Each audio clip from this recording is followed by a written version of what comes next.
আসসালামু আলাইকুম। এই যে শীত চলে এসছে, আজকে মজার রেসিপি করে দেখাবো। শীত স্পেশাল এই যে খেজুর গুড়ের ক্ষীর রান্না করব আজকে। সেই রেসিপিটি আজকে আপনাদের সাথে শেয়ার করছি। মজাদার ক্ষীর রেসিপি। গ্রামে আগে সাধারণত ফসল ঘরে উঠলেই এই খেজুর গুড়ের ক্ষীরটা রান্না করা হতো নতুন চাল দিয়ে। এটা কিন্তু গ্রামে বিশেষভাবে প্রচলন ছিল। এখনও হয়তো অনেকেই রান্না করে।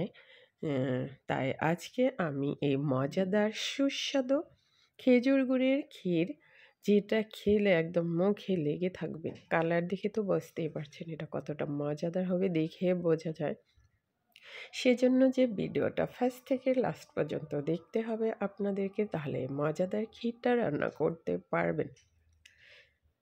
রেসিপি ভালো লাগলে ফলো সাবস্ক্রাইব করে আর একটা লাইক দিয়ে নিয়মিত আমার পাশে থাকবেন আশা করছি।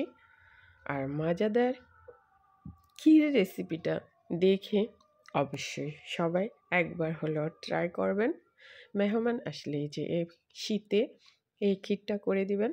দেখবেন এখন যেহেতু অনেক শীত, এটা একদম এই যে চাকা চাকা হয়ে থাকবে। সকালবেলা যখন খাবেন শীতের আমেজ পাবেন। মনে হবে যে আপনি গ্রামে সেই গ্রামে চলে গেছেন ফিরে। 71-72-এ চলে গেছেন, যখন গ্রামে এই ক্ষীরটা রান্না করা হতো।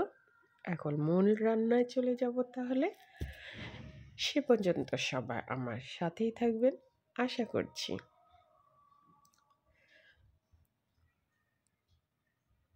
এখন আমি এই যে শীত সকালে এই যে দেখেন ক্ষীরটা বের করে নিয়ে আসছি।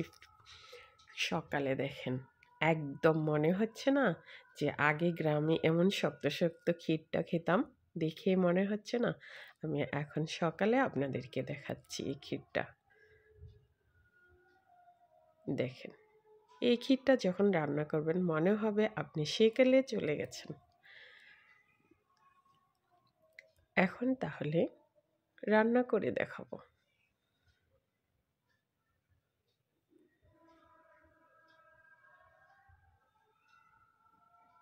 প্রথমে আমি এই যে এখানে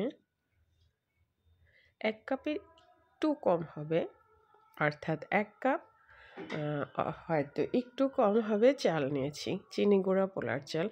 আমি আজকে প্রেশার কুকারে এই ক্ষীরটা রান্না করব। প্রথমে আমি এই যে 2 কাপ দুধ দিয়ে চালটাকে 2টা তেজপাতা দিয়ে দিব এখানে। 2 কাপ ভর্তি করে দুধ দিয়েছি, আর 1 কাপ চাল দিয়েছি। 2 কাপ আর হাফ কাপ আমি দুধ দিয়েছি। আর এই যে 2টা কালো এলাচ দিয়ে দিব। এলাচগুলো একটু ফাটিয়ে দিতে হবে যাতে করে এলাচের সুঘ্রাণ বেরিয়ে আসে। আর দিয়ে দিব 4টা কালো এলাচ, সেটাও একটু ফাটিয়ে দিব, এতে করে মশলার সুঘ্রাণ বেরিয়ে আসবে। এখন আমি চালটা এভাবে দিয়ে 2টা সিটি দিয়ে একদম বন্ধ করে দেব। যখন 2টা সিটি দিয়ে দিবে তখন চালটা আমি লো হিট করে দেব। অর্থাৎ একটা দিলেও এটা চলবে। একটা সিটি মেরেও যদি আপনি চুলা বন্ধ করে একদম লো হিটে 5 মিনিট ফুটিয়ে নেন, তাহলে চালটা সুন্দর মতো সিদ্ধ হয়ে যাবে। আমি করেছি একটা সিটি দিয়েছি। একটা সিটি দিয়ে লো হিটে 5 মিনিট সিদ্ধ করে নিয়েছি পোলার চালটাকে। দেখবেন তাড়াতাড়ি রান্নাটা হয়ে যাবে এই প্রেশার কুকারে যদি এই ক্ষীরটা রান্না করেন। এখন এই যে আমি খেজুর গুড় জাল করে নিচ্ছি। খেজুর গুড় যদি এভাবে জাল করে নেন তাহলে আর ছানা কেটে যাবে না। খেজুর গুড় জাল করে ঠান্ডা করে নেব। এই যে দেখেন আমার পোলার চালটা সুন্দর মতো এই যে সিদ্ধ হয়ে গেছে। কিছুটা দানা দানা আছে, কিছুটা গলে গেছে। এখন এই পর্যায়ে আমি এটা সাইডে রেখে দিচ্ছি। এখন আমি দুধ জাল করব। এখন এই যে আমি 1 কাপ লিকুইড দুধ দিয়ে হাফ কাপ গুঁড়া দুধ এখানে তৈরি করে রাখলাম। এখন আমার মিঠাইটা এই যে খেজুর গুড়টা দেখেন একদম যখন একটু এই যে ঘন ঘন হয়ে আসবে, এই যে ঘন হয়ে গেছে, এখন নামিয়ে নেব। এখন এই যে আমি এখানে দুধ জাল করে রেখে দিয়েছি। এখানে 3 কেজি দুধকে আমি 2.5 কেজি করে নিয়েছি। যেহেতু ক্ষীর রান্না করব এখানে একটু চালের পরিমাণটা বেশি থাকতে হবে। জাল করে আমি দুধ 2.5 কেজি করে নিয়েছি এ পর্যায়ে। এখন নাড়তে থাকবো। আর এই যে ঠান্ডা অবস্থায় এই যে আমি এখনো কিন্তু চুলা জ্বালাই নাই, সব কিছু ঠান্ডা অ্যাড করে দিলাম। পোলার চালটা যে জাল করে রেখেছি সেটাও দিয়ে দিলাম, দুধও ঠান্ডা করে নিয়েছি। এখন এই যে খেজুর গুড়টাও ঠান্ডা করে এই যে এখানে মিক্সড করে নিচ্ছি সব কিছুর সাথে। এ পর্যায়ে যে সব কিছু মিক্সড করে নিয়েছি দেখতে পাচ্ছেন। এখন চুলা অন করে দেব। অন করে অনবরত নাড়তে হবে, নয়তো কিন্তু তলানিতে লেগে যাবে। পোড়া লেগে গেলে আর স্বাদ পাওয়া যাবে না। এখন ওই যে দুধটা যেটা আমি পাউডার মিল্কটা গুলিয়ে রেখেছিলাম সেটা দিয়ে দিলাম।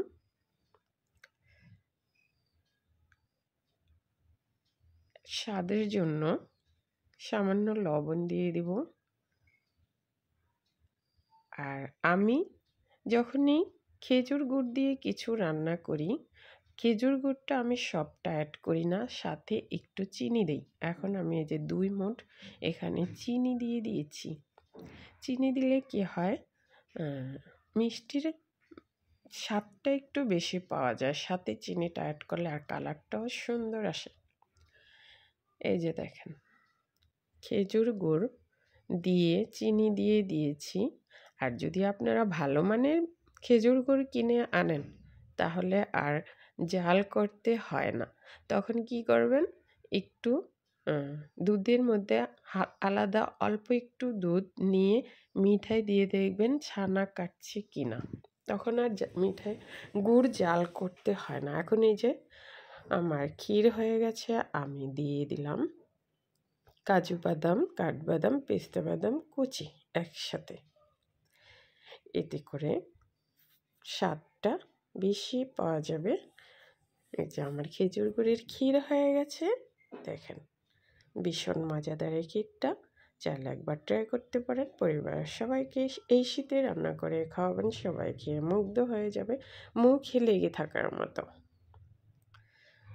ফলো সাবস্ক্রাইব করে পাশেই থাকবেন। আশা করছি এতে আমি যখন কোনো ভিডিও আপলোড দেব তার নোটিফিকেশন আপনারা সাথে সাথে পেয়ে যাবেন। আপনাদের জন্য কত কষ্ট করে একটা ভিডিও বানাই, আপনারা যদি একটু ফলো সাবস্ক্রাইব করেন তাহলে আমার সার্থকতা। তাহলে আমার রান্নাটা হয়ে গেছে, এখন নামিয়ে নিব আর পরিবেশন করব। এটা যখন ফ্রিজে রেখে দিবেন তারপরের দিন খাবেন সেটা আরও টেস্টি হবে, একটু একটু ঠান্ডা। এই যে দেখেন আমার খেজুর গুড়ের ক্ষীরটা, কালারটা দেখেন। আমি কিন্তু আরও একটু খেজুর গুড় এখানে অ্যাড করে দিয়েছি, কারণ মিষ্টিটা দেখেছি যে একটু কম হয়েছে, তখন আমি একটু কেটে খেজুর গুড় এখানে দিয়ে দিয়েছি। আমার কিন্তু ছানা কাটেনি, অর্থাৎ আমার গুড়টা ভালো ছিল।